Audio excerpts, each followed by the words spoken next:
What is real? It's all in his mind. How do you define real? Purely psychosomatic. That boy needs therapy. Beethoven had his critics too. This is your life. But it still hurts. Stop trying to control everything and just let go. I don't like the idea that I'm not in control of my life. You know, we're living in a society. That boy needs therapy. We all do.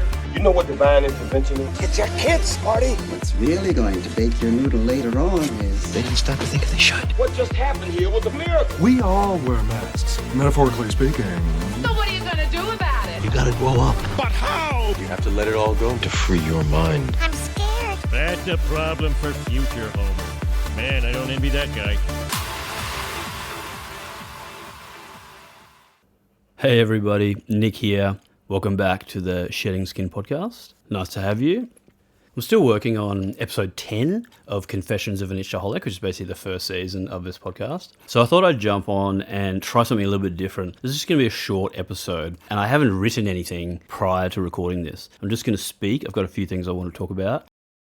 We've all been sick in this household. We've all had RSV and infected sinuses and whatnot.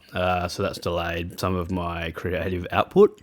It seems like we may be coming out of it now, although as I speak, our youngest is home from kindy, upstairs, watching a Pixar movie on Disney+. So that's some awesome parenting right now happening here. So yeah, I'm still working on episode 10, and it's going to be a week or two, to be honest. One of the things that happens to me when I get ill is I just need to cope and get through a little bit more, and I find myself looking at social media a bit more than normal. Which is kind of ironic because it's not necessarily a good thing to do for your health, especially mental health. But yeah, like if your body feels unwell and, you don't have enough energy to be active and achieve tasks and feel that sense of momentum, I often just find myself looking at my phone. Unfortunately for me, I have a Twitter account. Oh man, it is such a shit show on Twitter at the moment. More about that later. But yeah, it's an interesting dynamic where you get sick, and like for me, I'll often eat food that is worse for me, like has more sugar or whatever, because I'm just seeking a bit of relief from, pain or illness or like chronic fatigue, which is something that I get. And the same goes for sort of looking at social media. You don't have energy to do stuff, so you just find yourself looking at your phone. It is an addiction. Many of us have it, but I try to look at content and follow people who are interesting and that I can get something out of. So I listen to a lot of podcasts, possibly to my detriment. So anyway, I want to talk about some of the content that I've been consuming in this RSV-riddled haze over the last couple of weeks.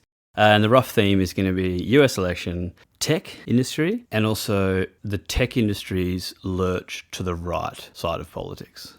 So why the tech industry? Well, ostensibly, I work in the tech industry. It may shock you, but I actually have a day job, and this podcast doesn't make me any money. Although I would like to shout out to the handful of people that have donated to me on my Buy Me a Coffee, which is in the show notes if you want to drop me a donation. Thank you so much. That actually really is very lovely and touching and keeps me inspired, so thanks for that. But yes, this isn't my day job. I'm a tech guy, but I'm an IT support guy, systems administrator, network administrator. So I'm not in the tech industry in the sense that some of the people that I know are, which is like VCs and startups and AI and all that sort of stuff. I'm just the guy that fixes the computer.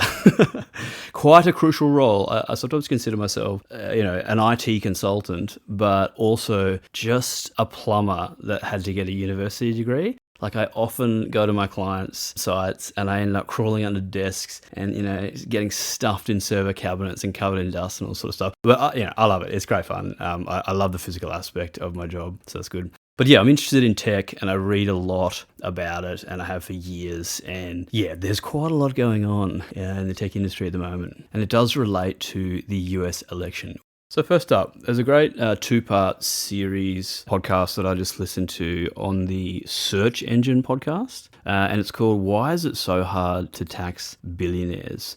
It's sort of like trying to make taxation interesting and cool, and it actually does a pretty good job. It's worth a listen. So it's basically about wealth and taxation, and it's US-centric, but it sort of does have implications worldwide and in the West here. It is interesting to think that like so much of the modern wealth and its billionaire class comes from tech. And this is a relatively recent phenomenon that someone could create basically a product once, like software, and then duplicate it almost infinitely, effectively for no expense, exploding the wealth of very few tech people over the last few decades. As that podcast explores, these people like Elon Musk and Jeff Bezos don't pay any tax at all, which is, strange and disturbing. It seems like wealth inequality is this growing issue worldwide, and especially in the West. In the podcast, they talk about how Jeff Bezos basically has zero salary, so he effectively pays no tax. But what that means is he gets $4,000 from the US government as like a subsidy, which is basically like a payment, but the way that the government gives us money is sort of as tax breaks, because the assumption is that almost everybody is earning some income and paying tax. So he gets $4,000 because his kid goes to kindy or primary school. And so, it's just interesting to think about these systems. Here is one of the wealthiest men, not just alive, but to ever be alive in the history of humanity. And the government in America is giving him many thousands of dollars so that his kid can get an education. Yeah, there's more in there about how billionaires basically don't pay themselves salaries, which might seem really obvious to some people, but it sort of wasn't to me and the host of the podcast. And they effectively just borrow money and spend that. Really, really interesting and quite a disturbing window into the way that these powerful people operate. So I'm especially interested in this in light of the US election, and especially our good friend Elon Musk, who has gone sort of full right-wing troll and is now, openly backing Trump and appearing at his rallies and dancing around and doing all sorts of idiotic and possibly illegal things, like giving $1 million to people who sign up for his whatever thing in Pennsylvania where he's trying to influence, a Trump win over Kamala. I have a good friend who is now just extremely embarrassed that he owns and drives a Tesla and is considering selling it because of basically Elon Musk becoming, openly supportive of fascism. Elon Musk appears to have fully drunk the Kool-Aid of his own greatness. And, he is successful in the sense that he is the richest person in the world. But he is so deranging and so riddled with conspiracy shit now that it's quite amazing. I've never seen a public figure torch their reputation as fast as this person has. A lot of people love him and think that he's a genius and he's going to save humanity. So there's that sort of savior complex that people sign up for with him. But yet, I think more and more people are very slowly understanding that he just constantly lies, as he's basically a PR person for the companies that he runs, in inverted commas. It is telling that he would back Donald Trump, who, is really just a born and bred con man. It's quite incredible when you watch him speak, with the rambling and the lying and the pettiness and the attacks and the racism and the misogyny. He literally is like an 8-year-old in the school ground. Although not a very pleasant 8-year-old. All the 8 and 9 and 10-year-olds that I know are far better people than Donald Trump. The PR and the spin of the tech sector really suits politics. And a lot of the big names in tech, in Silicon Valley and California, are flexing their muscles as far as the power that their positions and the amount of money that they have affords them by backing Donald Trump, because they know that they can probably just get positions on his cabinet and, take away workers' rights and government regulation and antitrust stuff and all the things that basically they don't want the government to have anything to say about the huge amounts of money that they have generated through their industries. The tech sector is, in my head, is unique in the way that it hypes the next big thing, and the way that when that crashes and turns to nothing, or even that new thing actually is a net negative for society, they just turn away and move on and look to the next thing. Like the list of things over the last 5 or 6 or 10 years that are going to just change the world is just endless, right? Everything that comes along is going to be completely world-changing. Web3, DAOs, NFTs, cryptocurrencies, sharing economy businesses, metaverse, VR, rubbish, and now, of course, there's AI. Like, all of this is just PR to cover over the immense wealth that these products have made for a very few people, whilst causing a lot of real-world damage in many cases, like eroding workers' rights, destabilising democracies, and their leaders becoming hotbeds of fascist ideologies. It's pretty disturbing, and it's kind of funny, not in an actual comedy way, that the elites, that the conspiracy theorists say are trying to control everyone behind the curtains are really just the people right in front of us, like Trump and his family, Elon, you got Peter Thiel, Mark Andreessen, Curtis Yarvin, Balaji Srinivasan.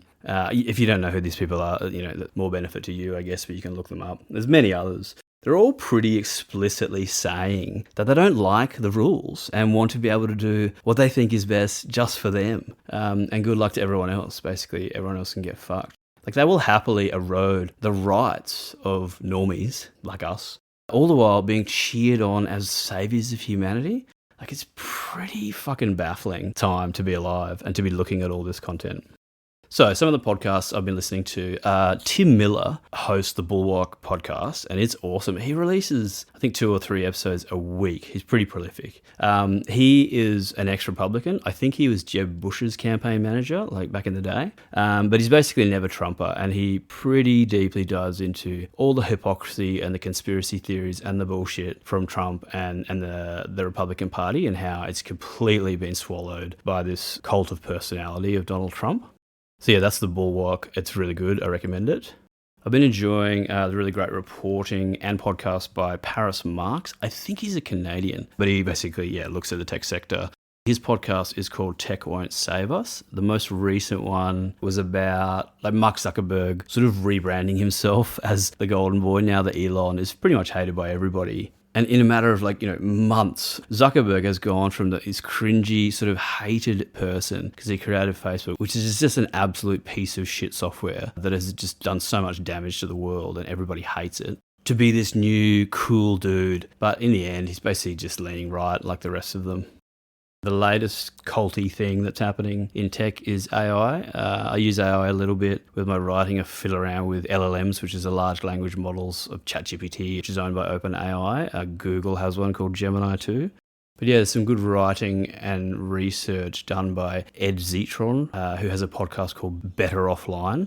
Ed's got his own style. He likes to swear and get all fired up and rant. I actually love it. It sort of seems to be less serious, but if you actually listen to what he's saying, it sounds like AI is a gigantic bubble and it is destroying the environment with the huge amount of power that it uses. No one is making any money out of it, or at least none of the big companies. And so another writer and researcher that's looking a lot at AI is Gary Marcus. He's on Substack. I can't remember the name of his Substack. You could just Google Gary Marcus AI.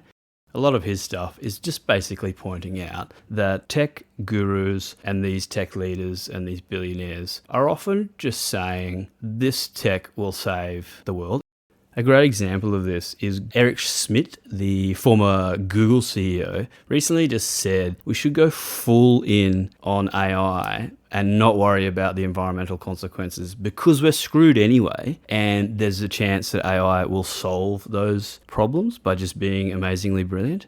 Like, this is dark shit, and it's really depressing to hear. So yeah, have a read of Gary Marcus's stuff. He's basically predicting a gigantic crash in the AI market as the truth that these products are not actually that helpful. They're costing these companies a monolithic amount of money and they can't really monetize them very well. He explains it far better than me, but yeah, I found that really interesting.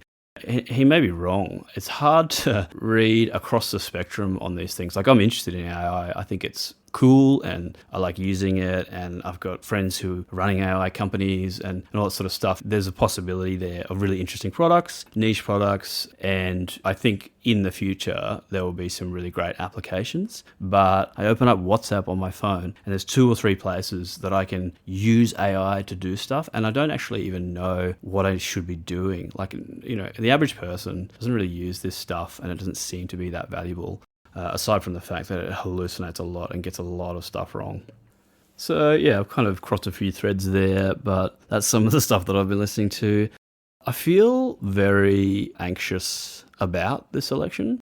I don't even live in America, and in some ways, whatever happens, happens, and the world will keep turning. However, there's just this sense that these con men, which I would include Elon Musk in that moniker now, they're very powerful, and they have a lot of sycophants, and it's just disturbing to watch. I've just pulled up Twitter whilst I'm recording this, and you've got Elon Musk saying, most important election in our lifetimes, there won't be any further elections after this one if the Democrats win. That sort of rhetoric is just, on the one hand, it's so ridiculous that it's like, what is he doing? And on the other hand, it's just very dangerous to be talking like that. He doesn't realize how much power he has, or perhaps he does realize exactly how much power he has. But yeah, he's definitely gone down a right-wing rabbit hole and is boosting conspiracy theories, white nationalists, racists, all sorts of stuff. He's basically a man-child. There is a reason that I have blocked Elon Musk on Twitter, because he bought the platform and just boosts his own posts on there. So yeah, it's pretty dark time to be on Twitter, to be honest. So yeah, it's difficult to live in a world where people like that can amass so much power and so much wealth. I'd even include Donald Trump in that. Like, I don't think he's a billionaire. He doesn't seem to be a very good businessman. But the power that he has over people is very disturbing to me when I look at him and I think, man, this guy just needs to sit on a porch and watch the sunset and just live out his final days. If you are a progressive and you want the world to be a better place, like I do, and you believe in some sort of fairness and that these systems of governance can be used positively to make our lives better, but the rhetoric around the Republican Party and its tech boosters is definitely getting pretty disturbing. One last little quick bit on Trump himself. The latest episode of the Conspirituality podcast, Matthew Remski, who is a cult survivor and now like a cult expert, weighs in on that weird Trump music interlude that he had recently. It was about a week ago, where the old man just swayed in front of his fans for 35 minutes listening to music.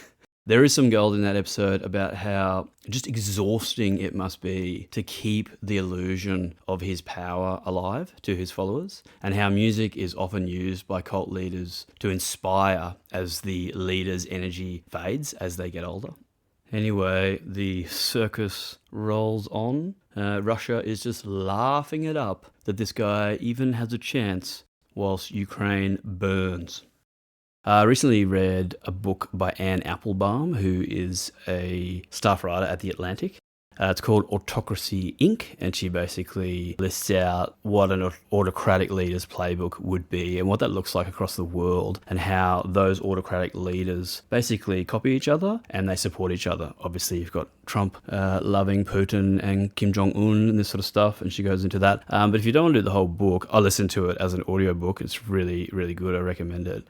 She has a podcast called Autocracy in America, I think it is. It's like 5 or 6 episodes currently. I'm not sure if she's going to do any more, but she's basically looking at some of the autocratic things that are occurring in the United States right at this moment. So yeah, that's free to access. It's really interesting. Definitely worth a listen if you don't want to grab the whole book.